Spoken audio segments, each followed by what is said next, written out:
మీకు తెలుసా, ఒక అమ్మ కోపం దేవుడినే వెనక్కి తగ్గించిందని. శివుడే ఒక్క అడుగు కూడా ముందుకు వేయలేకపోయాడు. ఎందుకంటే ఆమె 10 రూపాలుగా మారింది. అదే దశ మహావిద్యల పుట్టుక రహస్యం. ఇది కేవలం కథ కాదు, స్త్రీ శక్తి ఎలా విశ్వరూపం దాల్చిందో చెప్పేటువంటి రహస్యం. పూర్వం దక్షుడు అనేటువంటి రాజు ఒక మహాయజ్ఞాన్ని చేశాడు. అందరినీ పిలిచాడు. కానీ తన కూతురు సతీదేవిని, ఆమె భర్త శివుడిని మాత్రం పిలవలేదు. సతీదేవి ఆ విషయాన్ని తెలుసుకుంది. నేను నా తండ్రింటికి వెళ్ళాలి అని అనుకుంది. ఆమె శివుడిని అడిగింది. శివుడు శాంతంగా నవ్వుతూ ఈ విధంగా అన్నాడు, పిలవని చోటికి వెళ్ళడం అవమానం, వెళ్ళొద్దు సతీ అని. ఇక్కడే సతీదేవి మనసులో యుద్ధం మొదలైంది. ఒకవైపు తండ్రి ప్రేమ, మరోవైపు భర్త గౌరవం. ఆమె బాధ కోపంగా మారింది. ఒక్కసారిగా ఆమె రూపం మారింది. కళ్ళల్లో అగ్ని, స్వరం భయంకరం.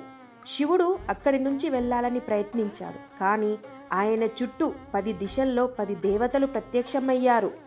మొదటగా కాళి, కాలాన్ని తినేటువంటి శక్తి. తార, రక్షణ ఇచ్చేటువంటి తల్లి.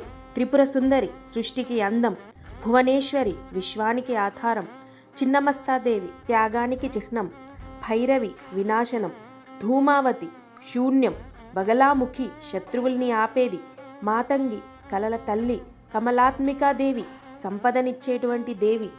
ఈ 10 రూపాలు శివుడిని అన్ని వైపులా చుట్టుముట్టాయి.